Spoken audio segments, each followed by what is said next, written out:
Maybe you know the story about the tortoise and the hare, and maybe you don't, but it also deals with some historical figures, and we're going to talk about that on St. Louis in Tune.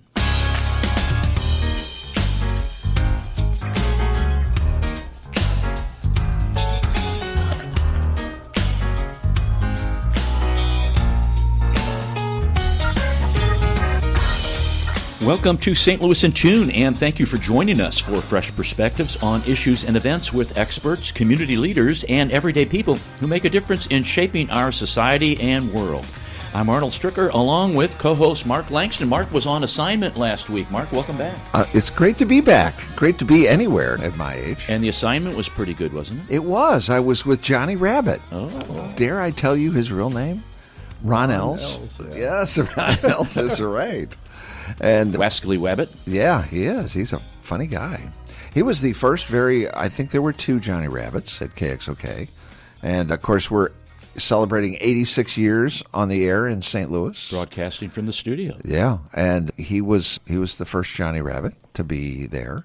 And he left, when he left KXOK, he started KSHE 95. Oh, I didn't know that. Yeah. Wow. And I worked with him at WIL Radio as he was Johnny Rabbit there. Okay. And he never tells anyone how old he is. He's old enough. He is. I know. It's like, how old are you now, Johnny? Oh, no, he won't tell you. It's just the funniest thing.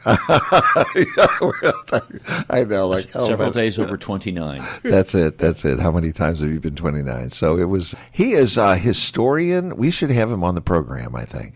He knows a lot about St. Louis. A lot. I think he's even written a couple of books about St. Louis. He's just a wealth of information when it comes to that. That's cool. And a fine fella, too. That's He's good. doing things that, one last thing, I'm just going to take the whole show talking about Johnny Rabbit. He's doing some things at the History Museum coming up, and he does that quite regularly. St. Louis discussions? Yes. Okay. That's what it all is about. Okay, that's all I got. So, folks, if you want to check that out, I'm sure you can go to the History Museum website, and I know under their events they have a calendar of those kinds of things that take place there. So check that out. Mm-hmm. We're glad that you have joined us today. We want to thank our sponsor, Better Rate Mortgage, for their support of the show, betterratemortgage.com. You can listen to previous shows at stlintune.com. Please continue to help us grow by leaving a review on our website, Apple Podcast, or your preferred podcast platform. Our return to civility today it's very applicable, because in the news recently there was a situation involving a parent and a coach. So it's show respect to coaches and referees at children's sporting events. And we're recording this at the end of April right now, and baseball season's getting underway, and I'm sure there's a lot of other things that are going on, sporting events for youth. But these men and women are often volunteers. Give them the benefit of the doubt. They are doing the best they can and are trying to be as fair as they can under the circumstances. And when people are yelling at their kids to do X, Y, and Z, and then yelling at the coaches to do X, Y, and Z, and why isn't my kid playing, and then yelling at the referees or the umpires to do X, Y, and Z, it just is a stressful, not a fun time, it's a stressful time. Yeah. So never got that. Why? I never did either. Come on. We're here to have fun with the kids. And you're going to yell at somebody like that? But my kid's got to win. They're the best. They're the best thing since Jackie Robinson or Roberto Clemente or Stan Musial. It's a disease. Yeah, and it's been with us for quite a while. Yeah, that's a good way to put it. A disease. It really is. So show respect to coaches and referees at children's sporting events. Our guest here is going to tell us a little bit about the historical tortoise and the hare, and it's not what you think it is. Jan Jacoby's always been a teacher. He's also an author, and for 50 years he served as middle school head and taught English at 3 schools. He currently teaches courses at Washington University's Lifelong Learning Program. He developed his interest in Abraham Lincoln by taking his students on field trips to Springfield, Illinois. His first 2 Lincoln books, Lincoln in Springfield and Young Lincoln, both won Nautilus and Best of Illinois History Awards. His mission is to give young adult readers a human portrait of Abraham Lincoln. Jan, welcome back to St. Louis in Tune. Thank you, Arnold. It's great to be here. Who are the people involved in the tortoise and the hare race, from your opinion, as it relates to Abraham Lincoln? First of all, Abraham Lincoln loved Aesop's fables. He loved them as a boy. into his adulthood as well. In this particular case, Lincoln is the tortoise. He waddles along, plods along, and Douglas is the hare who rushes to the front and comes a cropper. And these guys had known each other for a long time. Yes, people don't know this. They know about the Lincoln-Douglas debates, of course, 1858. But Lincoln and Douglas got to know each other in the middle 1830s in the Illinois legislature. And then they actually were a group of friends, in Springfield. It was called the Springfield Coterie. And they gave parties, and the young rising men would meet the young women who'd come in from the country to be in Springfield to catch a husband. And Douglas and Lincoln were party boys together. And they both partied for Mary Todd. That's correct. What? That's correct. Yep. Douglas was very interested in Mary Todd. They made a lovely couple on the dance floor. Lincoln was a clunky dancer. In fact, he said to Mary Todd at one point, "I want to dance with you in the worst way." And she said, "You did." I love it. That's hilarious. That is pretty funny. That's pretty funny. I know. Yeah, your books. Okay, yeah, there you go. I know. Your books are generally suited for what age level? And I know you talk about that it's like a crossover kind of deal. Yes, thanks so much for asking me that. They started, the Young Lincoln was really for middle school on into early high school, because I have been a middle schooler. I was a middle school teacher for all my life. But with Lincoln and Springfield and with Lincoln and Douglas, it's become more what's called a crossover, which means it's also something that adults can appreciate as well. It's not that the language gets more complicated, although this book has Lincoln's own words in it, but it's that the story deepens. Lincoln's life becomes more complex, and I would say probably for Lincoln and Springfield and Lincoln and Douglas, it tilts more towards high school. But a very good middle school reader could be fine with the books. And it's historical fiction. Yes. Now, on the other hand, the historical part of it is as accurate as I can make it. The fiction is it's written first person, as if Abraham Lincoln is telling the story himself. And that, of course, is fictional. For instance, in here, I have a piece where Lincoln and Douglas actually talk to each other. And, of course, nobody knows, number one, whether it happened, or number two, what they would have said to each other. But I think I can speculate about that. The fellow who did the series on The Crown was, towards the end, there were parts of it that, in all likelihood, didn't happen historically. But what he said is, I'm so true to the characters that I've created situations that I know could have happened. Mm-hmm. And that's the way I feel about my books. Yeah, and the research that you've done with this, very involved. Yes. Now, it's not to be groundbreaking research. I'm not in somebody's trunk in the attic or there. I'm working with the material that's already been unearthed, and there are 10,000 books about Abraham Lincoln. Right. But so I do work with, in many cases, primary but secondary sources. And then in the secondary sources, I'll find the footnote for the primary source, and then I'll go back to that. Yeah, and you have your notes in the back here, and you acknowledge the individuals, many of, like you said, who have written pretty exclusively on Abraham Lincoln, and you're drawing from their material, and you're just gathering it all together and making a cake, putting it in a big pot, mixing it together, and you're adding your own flavor there. That's a good metaphor. I will say that I want those scholars and friends who've written these things about Lincoln before to get full credit for it. There's no doubt about that. And in some cases, I want my reader to know that Lincoln, when something comes up in the dialogue, it sometimes is something Lincoln did say. Right. Yeah, because you do put quotations, and then you do also put your notes. Yes, so that you could say, wow, that guy really knows how to write dialogue. Half of it is probably something he said. Yeah, exactly. That's good. Now, this is the third of 5, right? There will be 5. My publisher, Reedy Press, is pushing me now to move ahead on books 4 and 5, and I'd like to do that. So these books generally take 3 years, but I think I may be able to get book 4 out in 2 years and book 5 out in 2 years. So hopefully in another 4 years, the series will be done. So let's put, for lack of better words, let's put bookends on this book. Oh, boy. Let's start with, give a brief discussion of 1 and 2, the ones that the awards came from. We'll talk about this one, and then what you foresee 4 and 5 being, because this is the transition as he gets to the White House. Yes, it is, Arnold. In fact, the title that I originally had for that book, which I've gotten, of the 3 books, I got 1 title. The publisher now has 2.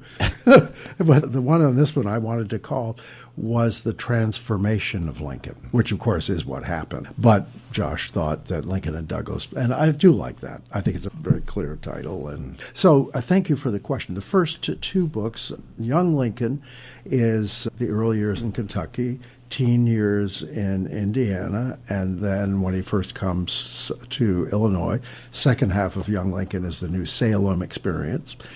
Lincoln in Springfield is he comes to Springfield then to be a lawyer, continue in politics, and then the half of the book is really about his relationship with Mary Todd and also his relationship with Joshua Speed, who is his, I think he's probably the best friend he ever had in his life. And Speed and Lincoln counsel each other about young women. So that's a fun part of Lincoln and Springfield. Here, this is that's a good point as well. This one begins in 1849. Lincoln has come back from a term in Congress, 2 years, which most historians regard as a failure. He just did not make a name for himself, and in fact, in some ways, really made a name against himself. He was not renominated by the party. This all has to do with the Mexican War. Lincoln came out against the President Polk and the Mexican War, which was not a good decision because he was brave to do it, but his constituents out in Illinois had lost sons in the war and were mostly pro-war, even though Lincoln basically thought the thing was a land grab. Then, so the first half of this book, first third of it, is the years 1849 to 1854. Those are the years when Lincoln transforms. The second half of the book is after that transformation. It's the great contest with Douglas, the Kansas-Nebraska Act, on into the Lincoln-Douglas debates, and then ultimately the election of 1860. So we're going to talk more about that. Give us a little hint about how you've scoped out 4 and 5. Good. I'm still playing with that. David McCulloch, and I know David McCulloch, but David McCulloch had the idea that this material has to marinate. And while my publisher wants me to push ahead, it's still marinating. And I think for 4 and 5, what it's looking is, I think what I will do is take some very high points and then make those I don't think I'll go chronological through all the things in president. For instance, the Fort Sumter, when he's elected president, the first day in the office, there's a letter on his desk from Major Anderson saying, we can't defend this place. What are we going to do? And so that crisis, which lasts for about 4 weeks, tests him. And you also we see how, it's going to use a funny word here, but how inept he was in some ways. How could he not be in the first month or two? But he comes through that, weathers it, and then I think the second thing, that second chapter or set of second where I'll move to, is the Battle of Manassas. And that's the first battle, and that's where he really, when the boys come back into Washington, are wounded and are dead, and I think he has a deeper sense of what's now this is going to be. Mm-hmm. And the thing that's so important in him as president is that the deepening of him, the growth in his character, and almost transcending human bounds. In some senses, he becomes a prophet. He becomes a messiah to some. Yeah, because you can read about transformations, probably not, it might be too strong of a word. You can see his thought process and his character and his attitude towards slavery. Like, everybody thinks he was anti-slavery. He really was not at the beginning. And you can see this transformation now in contrast with Douglas, He was. Yes, good point. And in the debates, for instance, in the Alton debate, Douglas, in fact, it's not a bad thing just to read what he said, which is really quite short here and is actually... While you're finding that, Yep. This is Arnold Stricker with Mark Langston of St. Louis in Tune. We're talking to Jan Jacoby. He's author of the third book of five. There's 4 and 5 to come out. It's called Lincoln and Douglas. It's published by Reedy Press, so you can go to reedypress.com to get a copy of the book. Thank you, Arnold. These are Douglas's words in the closing argument at Alton. I hold that the signers of the Declaration of Independence had no reference to Negroes at all when they declared all men to be created equal. They did not mean the Negro, nor the savage Indians, nor the Fiji Islanders, nor any barbarous race. They were speaking of white men. They alluded to men of European birth and European descent, to white men and to none others, when they declared that doctrine. I hold that this government was established on the white basis. It was established by white men for the benefit of white men and their posterity forever, and should be administered by white men and none others. Now, that Douglas holds to that all the way through. Wow. All the way through. Wow. And Lincoln grows into his closing words at Alton, and they are really where he comes out and says that slavery is a moral wrong. Mm-hmm. He's never said, he hasn't really been, he's gone to, in 1837 he says it's bad policy and injustice, which is not too bad at that time. But in 1858 he is saying that this is clearly a moral wrong. Well, it's interesting when I found out that Douglas was born in Vermont and then went to New Hampshire. We did a show on Thaddeus Stevens, and we spoke to the author about that book, and Stevens was from that same vicinity up there. I know Thaddeus Stevens was a little older than Douglas, but the fact that there are two different polarities of going on, and they come from the same region. It's funny because as I learned more about Douglas, that I wanted to like him. Mm-hmm. He's charming. If he were in the room here, he'd be entertaining us. He was a political genius. He could just move coalitions around like nobody else. And again, it probably, if it hadn't been slavery, hadn't been around, he would have been one of our greatest presidents. There's no doubt about it. But so to me, it's this horrible blind spot. As I read to you there, he's clearly a racist to the nth degree. And I had a Lincoln friend, a couple of them, one black and one white, and to them both I said that I'm just so upset about Douglas's racism, and they both of them said to me, Jan, they all were. They all were.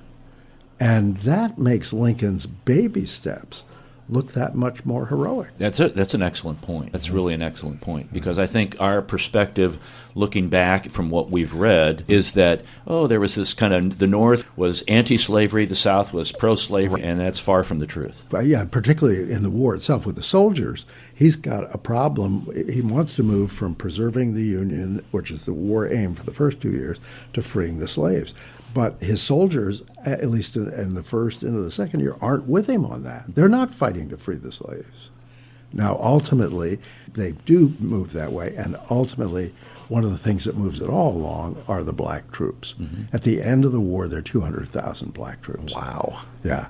So that's wow. That's very important. Who do you see was instrumental in helping Lincoln transform his thought? I don't think it was Mary Todd.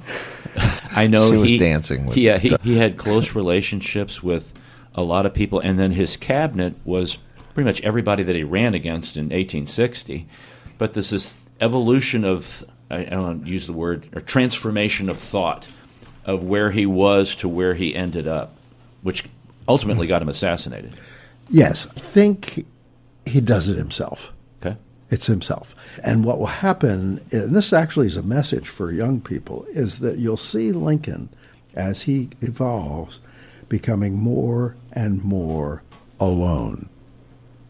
You can't imagine anybody more alone than President of the United States. But this goes back into the first two books that I have. Lincoln, one of the things Lincoln learned, and you do on the frontier, was to be alone. And he wasn't uncomfortable with it. Actually, I go around to schools today and I say to the kids, maybe 100, 150 of them in a room, put up your hand if you like to be alone. You get 4 or 5 hands. Now, remember, this is the COVID group, too, so I give them that, 4 or 5. And there was one that the school audience, that about half the hands went up. And I looked at them and I said, wow. What do you do when you're alone? Yeah. And they said, we're on our phones. Of course they are. Yeah. But in any event, because the word that I think applies to Lincoln here is solitude. And in his solitude, he's learned to reflect.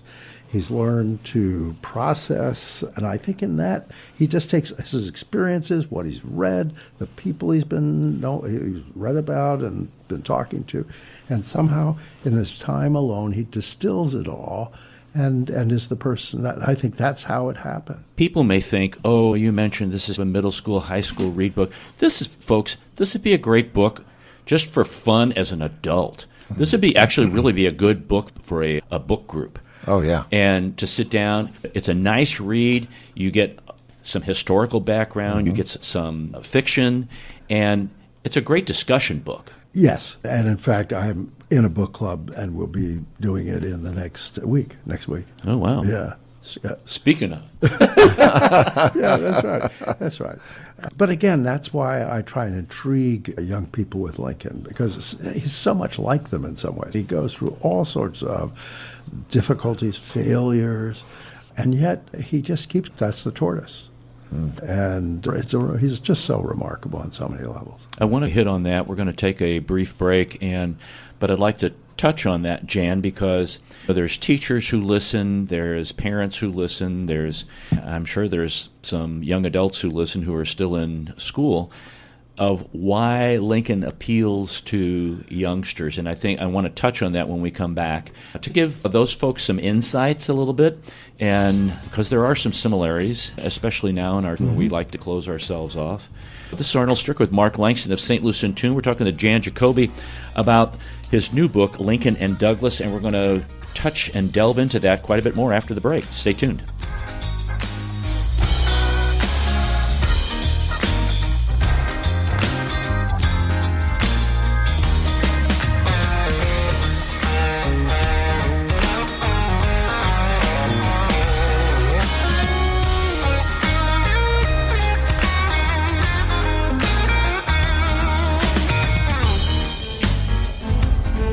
This is Arnold Stricker of St. Louis in Tune on behalf of the Dred Scott Heritage Foundation. In 1857, the Dred Scott decision was a major legal event and catalyst that contributed to the Civil War. The decision declared that Dred Scott could not be free because he was not a citizen. The 14th Amendment, also called the Dred Scott Amendment, granted citizenship to all born or naturalized here in our country and was intended to overturn the U.S. Supreme Court decision on July 9, 1868. The Dred Scott Heritage Foundation is requesting a commemorative stamp to be issued from the U.S. Postal Service to recognize and remember the heritage of this amendment by issuing a stamp with the likeness of the man Dred Scott. But we need your support and the support of thousands of people who would like to see this happen. To achieve this goal, we ask you to download, sign, and share the one-page petition with others. To find the petition, please go to dredscottlives.org and click on the Dred Scott Petition Drive on the right side of the page. On behalf of the Dred Scott Heritage Foundation, this has been Arnold Stricker of St. Louis in Tune.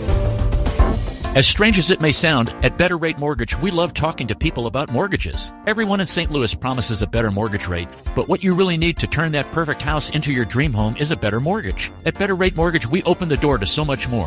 So where are you in the home buying process? Researching? Maybe wondering how much you can afford? House hunting? Get a pre-approval from Better Rate Mortgage. Ready to buy. Our team is ready to make your mortgage process fast and easy. Whether you're purchasing your first home or taking cash out to make your dream home even dreamier, our door is open.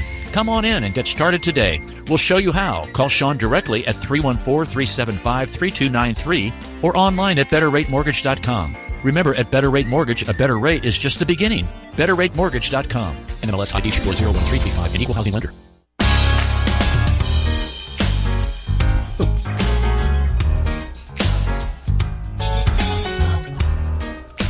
Welcome back to St. Louis in Tune, folks. This is Arnold Stricker with Mark Langston. We have Jan Jacoby in studio. He's talking about his new book, published by Reedy Press, Lincoln and Douglas. And I wanted to read this. And It's a youth book. It's a high school book. It's an adult book. Yeah. So if you're an adult and you're going, it's a high school book, it probably reads really easily. No. It's a great read. And I want to read something that Jan wrote at the back. The hardest part of this book was to remember that I was writing for young adults. And some adults can't even read very well, so I'll just leave it there. No. I wanted them to know the history of the 1850s and the issues that tore the country apart, but I didn't want to overwhelm them. They can be challenged by a text that has an historical context and calls for familiarity with the Bible and Shakespeare, but my experience is that they do best when they are called on to think about and reflect on life. Lincoln's story appeals to them. Before the break, I'd ask you that question, why does this and how does this appeal to youngsters? I think it's interesting. I was a middle school teacher for 50 years. I was a middle school principal for 30 years. And I'll tell you, when I taught my classes, and I taught classics and grammar and all that kind of stuff, but I would pitch my class to the 75th percentile. And I always felt that it brought along anybody who was lower than that and appealed to people at the top. And so, in fact, I had one young woman who said at one point, Mr. Jacoby's class is actually a philosophy class. So when you're you're discussing things like Huck Finn, and you're a 7th grader, 8th grader in Missouri, you got to read Tom Sawyer and Huck Finn. How can you not read Mark Twain? And when Huck makes that agonizing decision to go against his society with the fugitive slave law, to go against, he's not a practicing religion person, but he does, that's such a religious society that he does feel that if he violates the law, he's going to hell. And so he makes that decision to save his friend. And friendship is so huge for these kids. So I think you can approach them on that level. Now, Lincoln is looking for a sense of purpose. He senses that he really, as a young person, that there's something that he's called to do. I love the idea of vocation anyway. But so Lincoln is called, and he's just not sure what it is. The second thing, though, is that he's an adolescent, and adolescents sometimes have struggles with parents. Our children did with us. It's healthy. They're moving away from you. But Lincoln's tension with his father was his father wanted him to be a farmer. His father never believed that in education. He never thought that Lincoln should. In fact, when Lincoln wanted to better himself, his father took it defensively. He thought, oh, you don't think I'm good enough, huh? And so that I really think Lincoln's father never understood him. So tension with a parent is part of adolescence. Lincoln had religious doubts early in his life, and kids are really on a spiritual, religious level. They may be not going to church, they may, but they're looking at something beyond themselves. And so that's an appealing part of Lincoln. He loves his friends.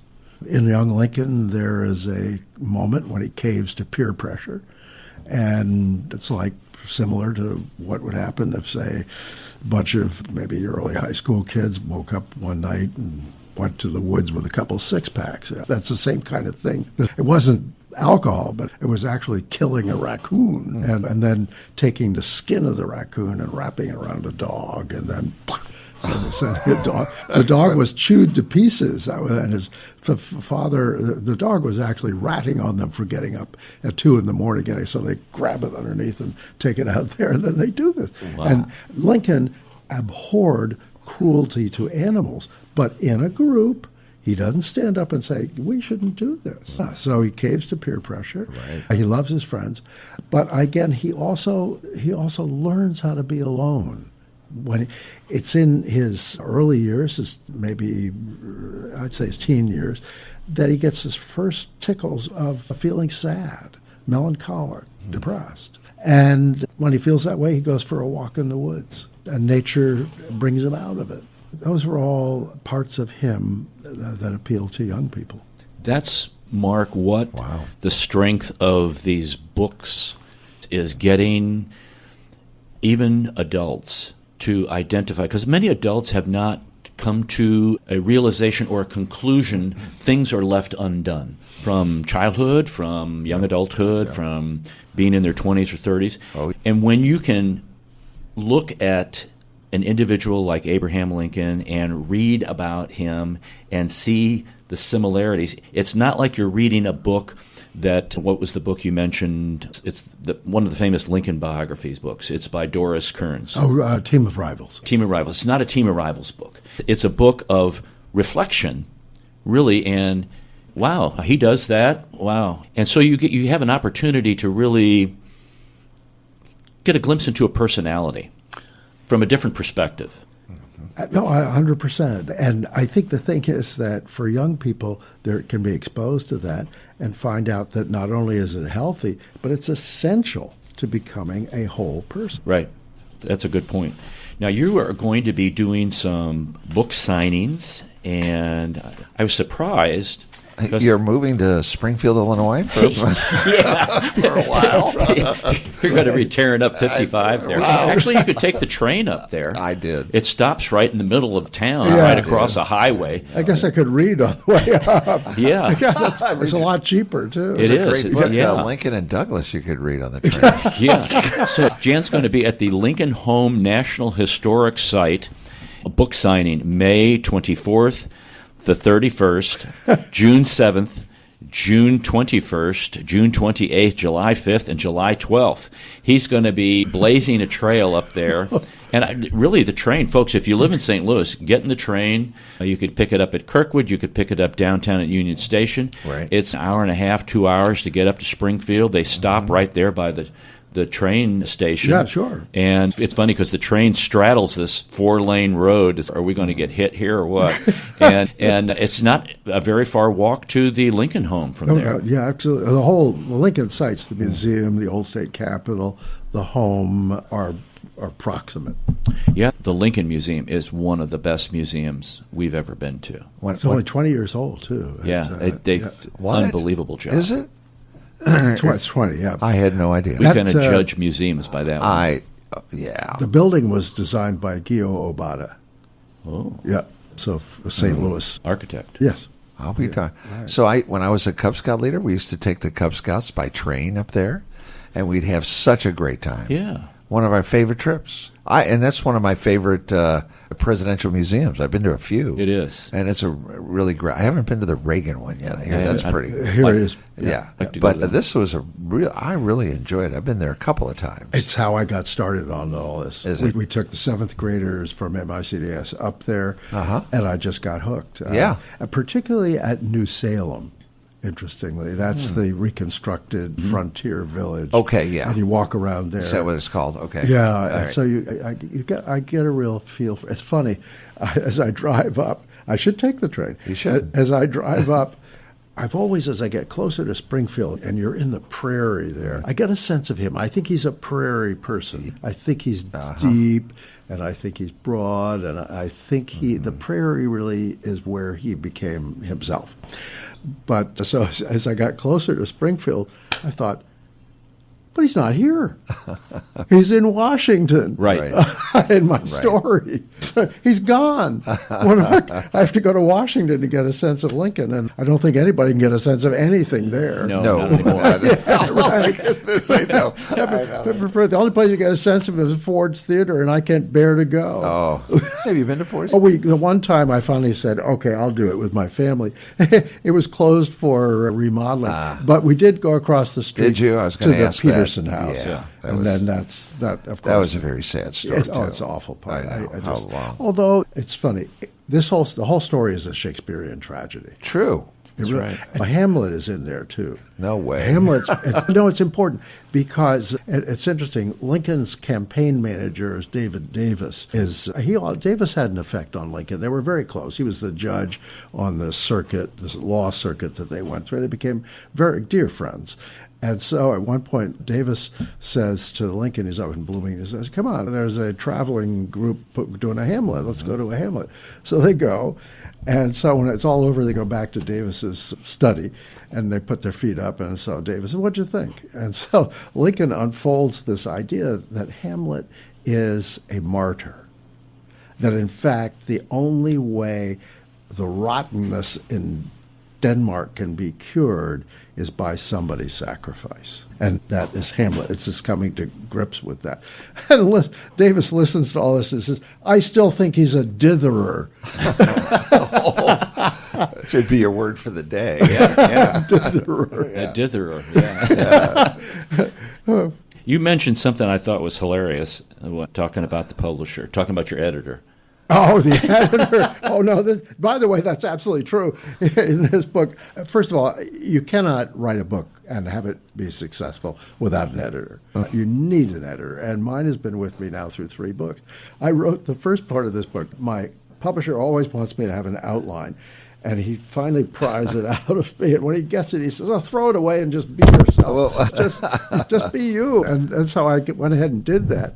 And we sent it up to the editor, and she said, I don't think this is the same person that wrote books 1 and 2. And she said, and I spent a month writing this wonderful chapter about Lincoln and the other lawyers on the circuit going around Illinois.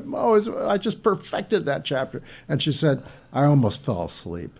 Ooh, tough room. Tough room. So that entire 6 months of work had to be just chopped and reworked. Yeah, down the drain. That's really true. I know. That's really so not totally. So what do you do? You go back, and how do you correct that? Oh, you do chop. You just say that chapter's gone. Is it too long, too wordy, too involved with characters? Too many. She said too many law cases. Okay.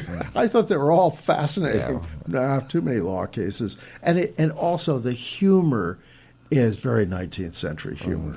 The jokes, it's too in. It's almost gotcha. Yeah, what Josh calls inside baseball. Okay. You don't do it. Then you really look for what's left. You look for what you like in that, and you build around that. And so when I went back to her, she said, "This is the same guy." All right. Interesting. Back on the beam. I get it. Now, you've been really investigating, you said, for Lincoln for 20 years. You've been involved with him, really excited about him. And the first book came out roughly 2018. Okay, 18. So 7 years ago.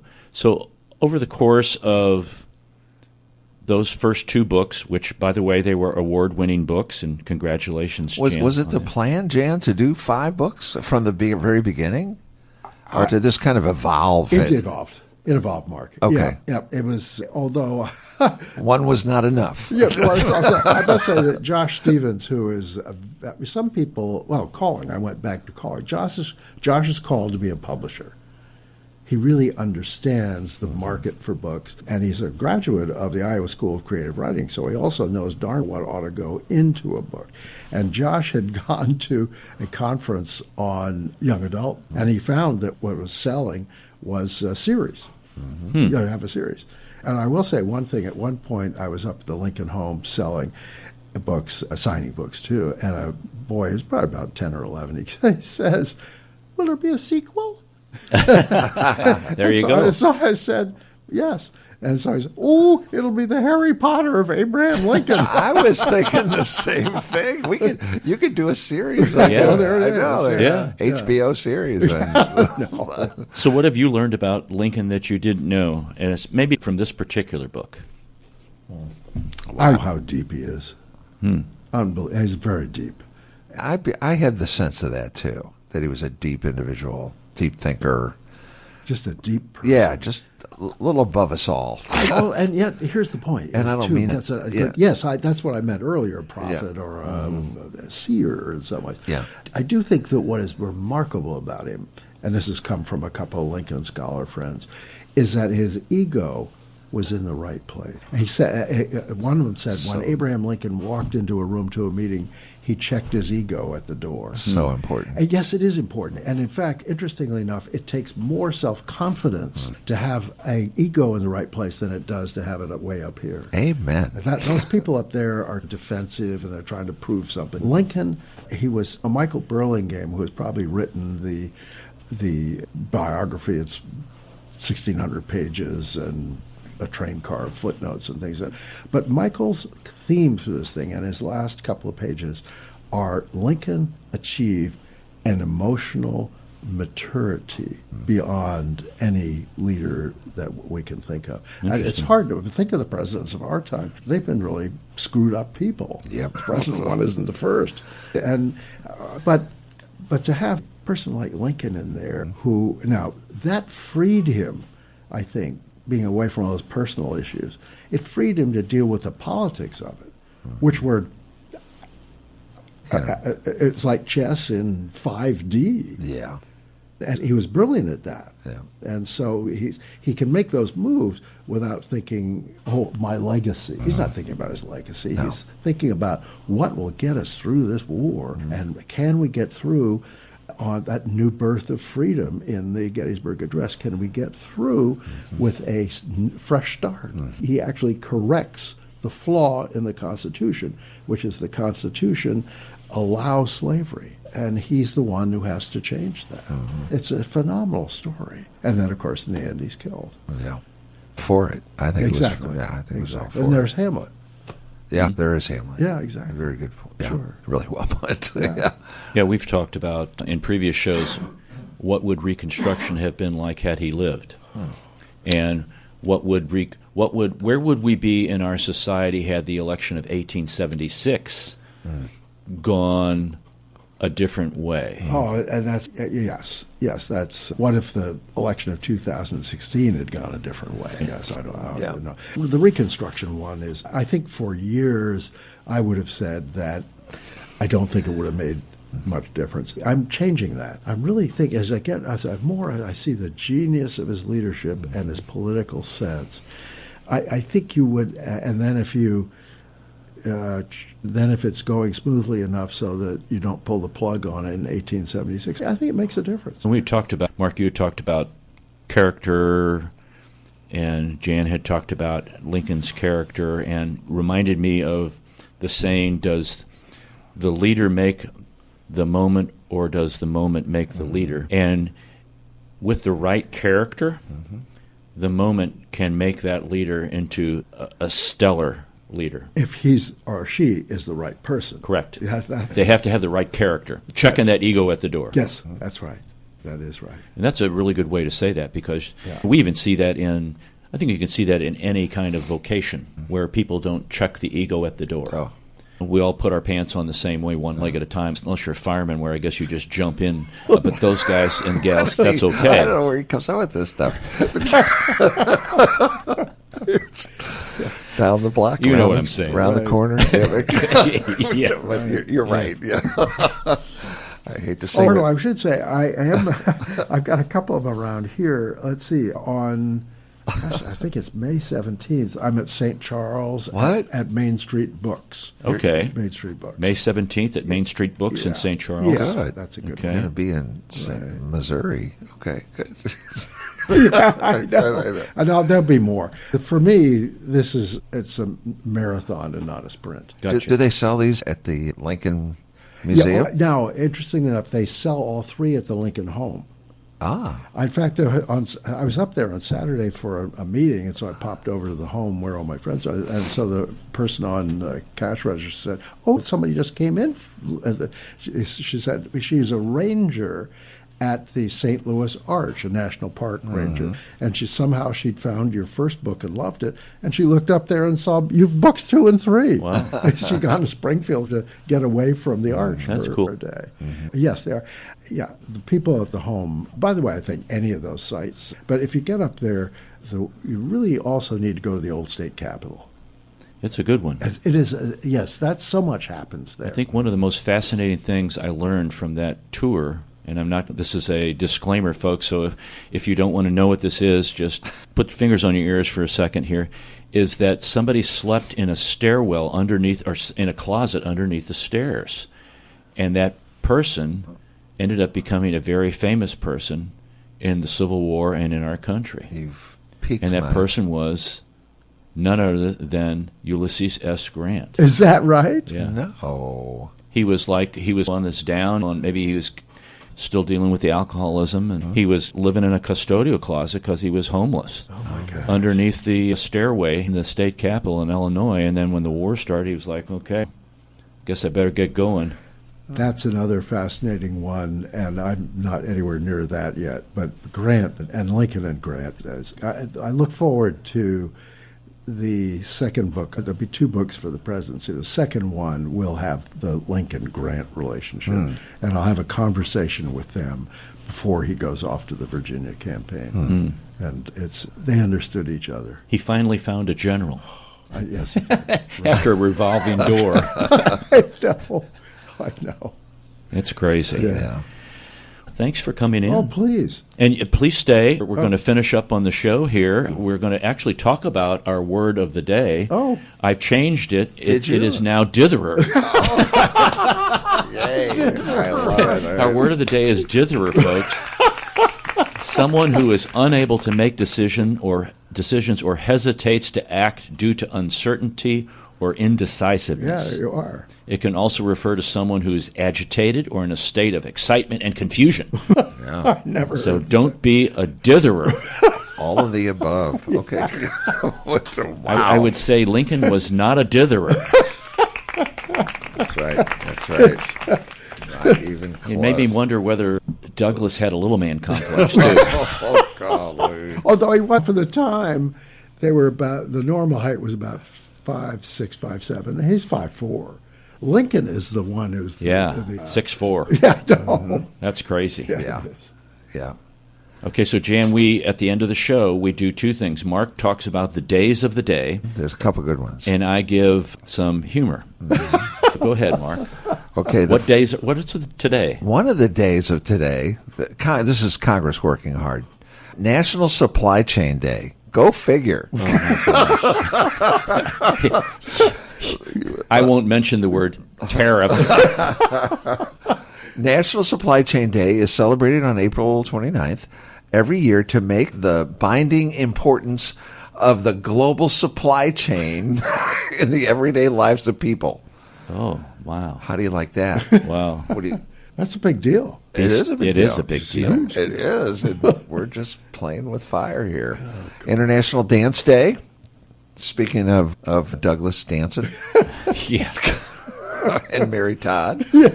I know. A Day of Trees. Okay. I cut them down around the house. I don't know. I love trees, but not around my house. I don't know. Yeah, let's see. National Shrimp Scampi Day. Ooh. You like shrimp scampi? I like shrimp. Let's see. If I got National. Here's one. What would you do without this? National Zipper Day. Oh, yeah. We take many things in life for granted, but the humble zipper is not one of them. It we beats should take for Velcro granted. sometimes. Yeah, that's for sure. Let's see. We Jump the World Day. The world? I don't understand that one. World Wish Day. Stay hopeful and happy and wish for something good to happen in the world. Okay. Wish for peace. Peace on That earth. the supply chain would be uninterrupted. Wouldn't that be? You're just so wrong. I know. The Secret Service is outside waiting to talk to you. International Guide Dog Day is coming up. Okay. Yeah, that's something. I saw one the other day. Did you? Yeah. Don't pet them. You're not supposed to pet them. No. I want to every time I see one. They're on a mission. I know. They have a Interesting. job. Interesting. And then the comfort dogs, is that what they call them? The dogs that you take on the airplanes with you? A comfort hamster. Yeah, no, I know. We've smuggled them into hotels under that. Have you? Denim Day's coming up. Healthy yeah. Kids Day. We need that. Let's see. Anything else? Military Brats Day. I was a military brat, I think, a little Okay. bit. My dad was in for 30 years for Wow. crying out loud. And then there's so many. Where do you start? But let's see. National Bugs Bunny Day is coming up. National Larry Day, if you know anybody named Larry. And then National Adopt a Sheltered Pet Day. Okay. That's Yeah, a I good think thing to do. That is. And name it Larry. You've done it. You've done that many times, haven't you? We have. So when is the president's birthday so we can find out when we get a national holiday? Wow. I don't even know his birthday. Oh, I can't look it up. No, my Google won't let me look it up. I'll try later. I'll let you know later, Jim. Oh, man. Mark, I don't always carry all the groceries on one arm, but when I do, my keys are always in the wrong pocket. That's so true. It happens to me every time. And the main function of the little toe on your foot is to make sure that all the furniture is in place in the house. Yes. Oh, yes, it. I just helped my neighbor bury a rolled-up carpet in the woods. Her boyfriend would have done it, but he's out of town. Wonder where he is. A man loses 3 fingers in a work accident, and at the hospital he asks the doctor, "Will I be able to drive with this hand?" The doctor replies, "Maybe, but I wouldn't count on it." What is this? I know. And finally, this is not finally, but my winter fat is gone. Now I have spring rolls. What are you talking about? Have you ever been skydiving? No, don't even. Jan? No. No, you're like Arnold. So I went skydiving for the first time. This guy strapped himself to me. We jumped out of the plane, and as we plummeted, he said, "So how long have you been an instructor?" Not that long ago now. Have you been in one of those moods where you don't really know what's wrong, but you feel really irritated with everyone and everything? Yes, I have. Yeah. I know that. Okay. I know what you're talking about. Yes. Let's see. Okay, we're waiting for more. I know you've got more there. Yeah, I got to go back. Here we go. I don't understand people who say, "I don't know how to thank you," like they've never heard of money. Said money, not accolades. Okay. This is the perfect sticker for people who are going on a road trip. It's a bumper sticker. It says, on the back of the car, it says, "It was $700. I'll be merging now." Get the horse out of here. What? And finally, my friend Thank forgot. goodness, wait. Finally, Okay. my friend forgot his laptop on the floor of my room. My grandma thought it was a scale. Conclusion: she weighs $950. Oh no. That's all for this hour, folks. We thank you for listening. If you've enjoyed this episode, you can listen to additional shows at stlintune.com. Consider leaving a review on our website, Apple Podcasts, Podchaser, or your preferred podcast platform. Your feedback helps us reach more listeners and continue to grow. I want to thank Bob Berthasell for our theme music, our guest, Jan Jacoby, our sponsor, Better Rate Mortgage, and our co-host, Mark Langston. Thank you, folks, for being part of our community of curious minds. St. Louis In Tune is a production of Motif Media Group and the U.S. Radio Network. Remember to keep seeking, keep learning, walk worthy, and let your light shine. For St. Louis In Tune, I'm Arnold Stricker.